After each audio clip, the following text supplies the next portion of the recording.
Welcome to my YouTube channel model coaching classes. Myself Anoop Tiwari. मैं आज आप सभी को केमिकल बॉन्डिंग के बारे में बताना चाहूंगा। केमिकल बॉन्डिंग में होता है रासायनिक आबंधन। केमिकल बॉन्डिंग का अर्थ है रासायनिक आबंधन। आज हम लोग पढ़ेंगे रासायनिक आबंधन के बारे में। इस रासायनिक आबंधन चैप्टर में हमको ये पता चलता है कि किस प्रकार ये जो नमक है, ठीक है, ये जल में घुल जाता है। कब इसमें इलेक्ट्रिसिटी पास होती है, कब इसमें इलेक्ट्रिसिटी पास नहीं होती। कब NaCl यदि सॉलिड है तो उसमें विद्युत धारा प्रवाहित नहीं होती, लेकिन यदि यही NaCl यदि जल में घोल दिया जाए तो इसमें विद्युत धारा प्रवाहित हो जाती है। हमको ये पढ़ना है कि जो HCl है ये एक सहसंयोजी यौगिक है और NaCl जो है एक विद्युत संयोजी यौगिक है, जिसे आयनिक यौगिक भी कहते हैं। क्या ऐसा कारण है कि इसे आयनिक यौगिक कहते हैं? क्या ऐसा कारण है कि इसे सहसंयोजी यौगिक कहते हैं? बहुत सारे लोग कह देते हैं कि Na+ है, Cl- है। बिल्कुल सही कहते हैं, वो कोई दो राय की बात नहीं है। लोग कह देते हैं कि H+ है, Cl- है, H+1 है, Cl-1 है। अरे महाराज, जब ये भी +1 -1 है, ये भी आयनों से मिलकर बना है, ये भी +1 -1 है, ये भी आयनों से मिलकर बना है, तो ऐसा क्या हुआ कि एक आयनिक यौगिक है और ऐसा क्या हुआ कि एक सहसंयोजी यौगिक है। इन सारी चीजों के बारे में हम किस में जानेंगे? केमिकल बॉन्डिंग के बारे में जानेंगे, रासायनिक आबंधन में जानेंगे। ये रासायनिक आबंधन हमको क्यों पढ़ता है, ठीक है, और रासायनिक आबंधन में हमको क्या सीखना है, उसकी एक हम शुरुआत करने जा रहे हैं। तो आज हम सबसे पहले बात करेंगे कि कोई भी यदि परमाणु है, वो रासायनिक आबंधन जो चैप्टर है हमारा, ठीक है, वो रासायनिक आबंधन चैप्टर का नाम है, और रासायनिक आबंध और रासायनिक आबंधन दोनों में अंतर है। तो हम शुरुआत करेंगे रासायनिक आबंध से। लोग इसे सेम कह दिया करते हैं, रासायनिक आबंध और रासायनिक आबंधन को सेम कहते हैं, जबकि थोड़ा सा ही फर्क है हिंदी में देखने में। यहाँ बंधन है आबंधन और यहाँ आबंध, इन दोनों में फर्क है। इसे हम बोलते हैं केमिकल बॉन्ड, इसे हम बोलते हैं केमिकल बॉन्ड, और इंग्लिश में से बोलते हैं केमिकल बॉन्डिंग। क्या फर्क है, अब आप सुनिएगा। कोई भी जो परमाणु होता है, कोई भी परमाणु वो स्थायी नहीं होता। कोई भी परमाणु स्थायी नहीं होता, और स्थायी नहीं होता मतलब उसे हम क्या बोलेंगे कि परमाणु अस्थायी होता है। और जब परमाणु अस्थायी होता है तो ये परमाणु स्थायी होना चाहता है, ये परमाणु स्थायी होना चाहता है। कोई भी परमाणु स्थायी नहीं होता मतलब अस्थायी होता है, तो ये परमाणु भी स्थायी होना चाहता है। और ये परमाणु स्थायी होने के लिए, मैंने हर बार कहा था, ये परमाणु स्थायी होने के लिए दूसरे परमाणु से सहयोग करता है। ये परमाणु स्थायी होने के लिए दूसरे परमाणु से सहयोग करता है, और जब दो परमाणु आपस में सहयोग करते हैं तो अणु का निर्माण होता है। ब्रह्मांड में जो भी कण आया है, सब में स्थायित्व प्राप्ति की एक ललक है, एक लालसा है। ब्रह्मांड का प्रत्येक कण स्थायी होना चाहता है। मैंने पहले भी उदाहरण दिया है, यदि किसी के पास रहने के लिए घर नहीं है तो सोचता है कि मेरे पास झोपड़ी हो। यदि झोपड़ी है तो वो सोचता है काश मेरे पास मिट्टी का घर हो। यदि उसके पास मिट्टी का घर है तो वो चाहता है कि मेरे पास सीमेंटेड घर हो, और सीमेंटेड हो तो मेरे घर में टाइल्स लगा हो। नहीं सर पारे, स्वयं उसी प्रकार से परमाणु भी स्थायी नहीं था, परमाणु अस्थायी था, ये भी स्थायी होना चाहता था। दूसरे परमाणु से संयोग किया, और जब दो परमाणु आपस में संयोग किए, अणु का निर्माण किए, और अणु क्या हो गया? स्थायी हो गया। अणु क्या हो गया? स्थायी हो गया। परमाणु स्थायी था, अणु स्थायी हो गया। और याद रखिएगा, अब इतना ही बता देना नहीं है, मैंने आपको पहले वीडियो में अपने बताया है, तब भी एक बार बता देता हूं। देखिएगा, ये माना जाता है दैनिक जीवन से लेकर केमिस्ट्री तक, फिजिक्स तक, जिसकी ऊर्जा जितनी कम होगी, जिसकी एनर्जी जितनी कम होगी, वो उतना ही अधिक स्थायी होगा।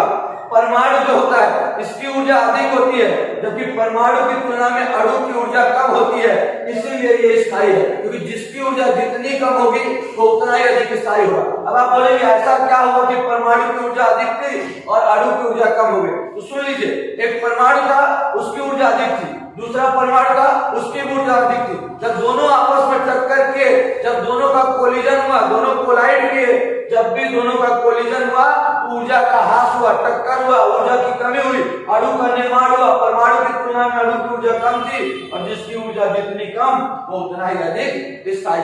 मैंने अपना एग्जांपल भी लिया था, यदि मैं 1 घंटे मेहनत करता हूँ मेरी थोड़ी एनर्जी लॉस होती है, लेकिन मैं उस समय 10,000 कमाता हूँ। यदि मैं 2 घंटे यदि मेहनत करता हूँ तो मेरी एनर्जी और लॉस होती है, पर मैं 20,000 कमाता हूँ। मतलब मेरी एनर्जी लॉस हो रही है, नंबर ऑफ आवर्स बढ़ रहे हैं, मेरी एनर्जी लॉस हो रही है, लेकिन आपको पता है कि मैं अपने जीवन में, मैं अपनी लाइफ में स्टेबल होता जा रहा हूँ, स्थायी होता जा रहा हूँ। उसी तरह परमाणु भी स्थायी होता है, लेकिन जब 2 परमाणु आपस में टक्कर करते हैं एनर्जी का लॉस होता है, ऊर्जा का ह्रास होता है, और जितनी ऊर्जा कम होती है उतना ही वो स्थायी होता है। और परमाणु की तुलना में अणु की ऊर्जा कम होती है, मतलब अणु स्थायी। अणु क्या है? स्थायी है। आज हमको जानना है कि रासायनिक आबंध क्या है, फिर उसके बाद जानना रासायनिक आबंधन क्या। सुनिएगा, अणु है, अणु मतलब कैसे?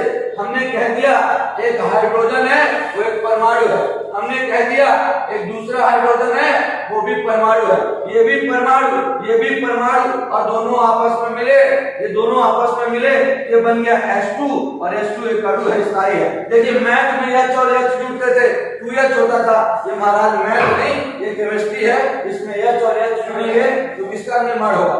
H2 का निर्माण होगा। ये जो परमाणु थे, ये जो परमाणु थे स्थायी नहीं थे, लेकिन अब अणु बन गया है, वो क्या हो चुका है? स्थायी। और ब्रह्मांड का प्रत्येक कण स्थायी होना चाहता है, स्थायी होने के लिए ही 2 परमाणु आपस में सहयोग किए और अणु का निर्माण किया। अब आप ये बताइए, जो घर ईंटों से मिलकर बना है, जिसकी दीवारें, उस दीवार के अंदर ईंट होगा कि नहीं होगा? उस दीवार के अंदर सीमेंट होगा कि नहीं होगा? ठीक उसी प्रकार से परमाणुओं से मिलकर बना है अणु। तो बताइए अणु के अंदर परमाणु होंगे कि नहीं होंगे? अणु के अंदर परमाणु होंगे कि नहीं होंगे? तो याद रखिएगा, अणु में उपस्थित परमाणु, जैसे आपको पता है कि H2 एक अणु है, जब उसमें जुड़े 2 हाइड्रोजन एक परमाणु है, ठीक ना? तो अणु में उपस्थित परमाणु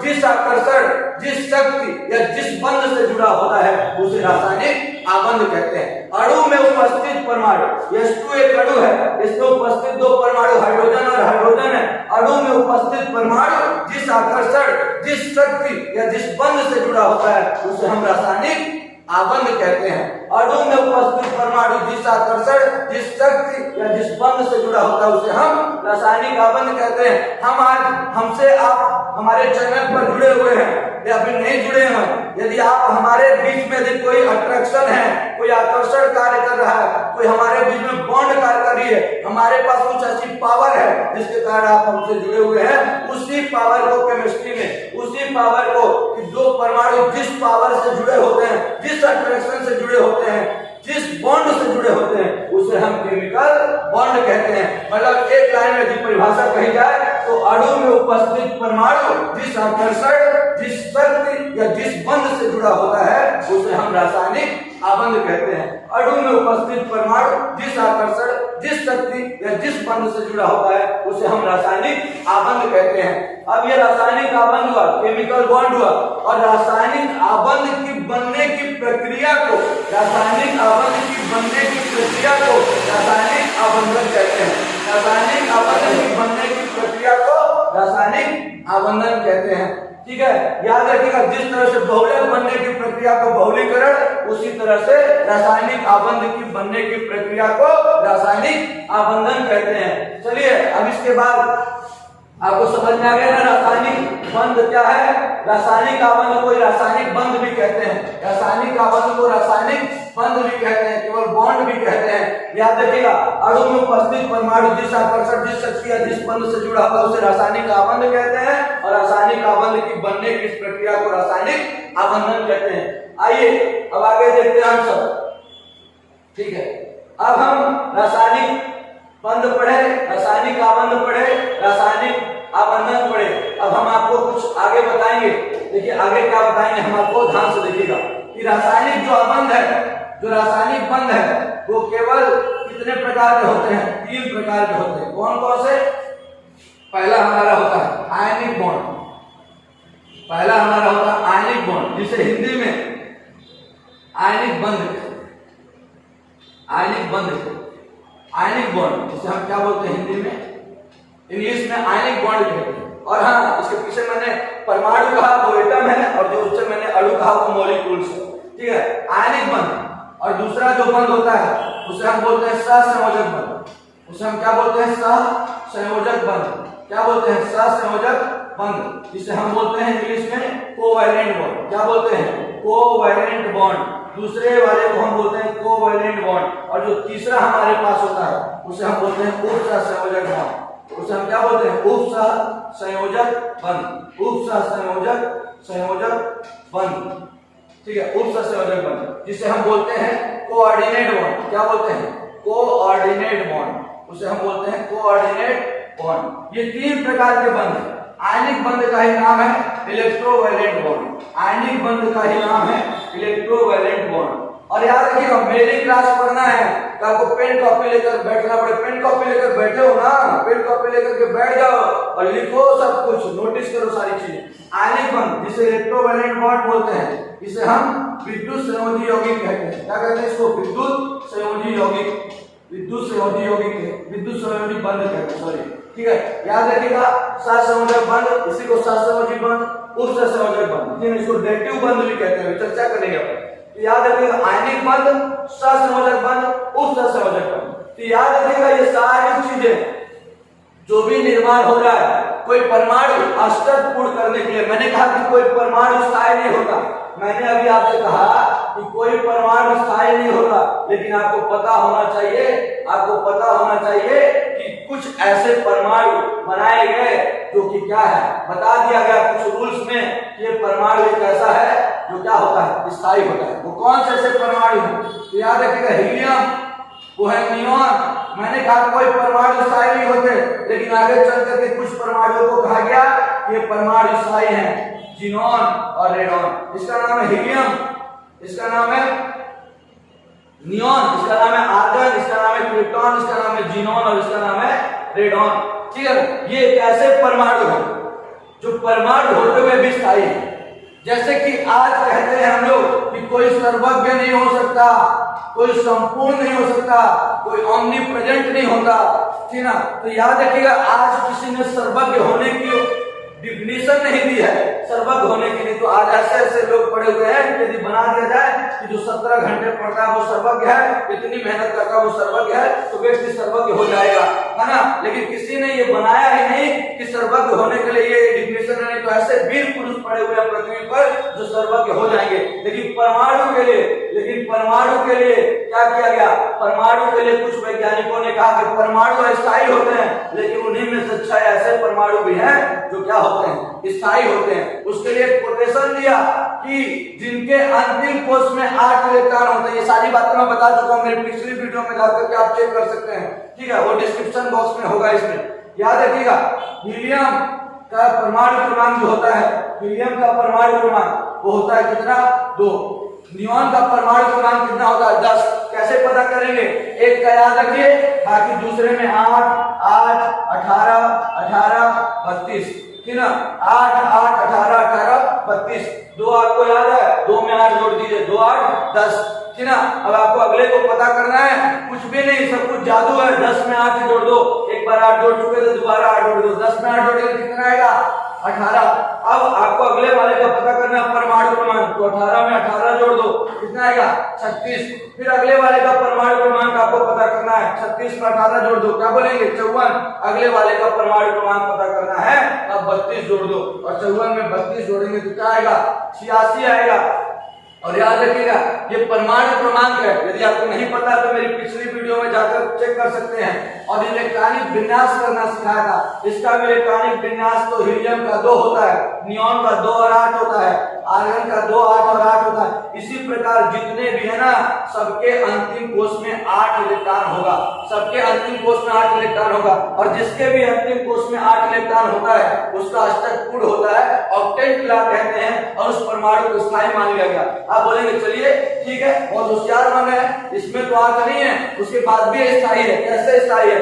याद रखिएगा इसका उत्तर ये होगा कि हाँ इसके अंतिम कोश में 8 इलेक्ट्रॉन नहीं है उसके बाद भी स्थायी है, क्योंकि पहले कोश में अधिकतम 2 ही इलेक्ट्रॉन जाते हैं और 2 इलेक्ट्रॉन इसमें गए हैं, इसीलिए हीलियम क्या है स्थायी है 8 इलेक्ट्रॉन ना होने के बाद भी। तो याद रखिएगा सारे के सारे परमाणु जो है इन्हीं की तरफ बनना चाहते हैं। जैसे जीवन में आप पहली से लेकर 12वीं तक या फिर आपकी कुछ भी उम्र हो गई, आप कई टीचरों से पढ़ते हैं पर आप किसी टीचर के फैन हो जाया करते हैं कि उसकी क्लास ले रही है, गजब पढ़ाता है भाई, नहीं चल पा रहे। ठीक उसी तरीके से जो परमाणु है ये परमाणु स्थायी हैं, ये परमाणु स्थायी हैं, और ये परमाणु जब स्थायी हैं तो दूसरे अन्य परमाणु इनको अपना आदर्श मानते हैं, इन्हीं की तरफ बनना चाहते हैं, और इन्हीं की तरफ बनने के लिए या तो इलेक्ट्रॉन त्यागते हैं, या तो इलेक्ट्रॉन ग्रहण करते हैं, या तो इलेक्ट्रॉनों का साझा करते हैं, और उसी में बंध का निर्माण होता है जिसे हम रासायनिक आबंध के चैप्टर में पढ़ते हैं।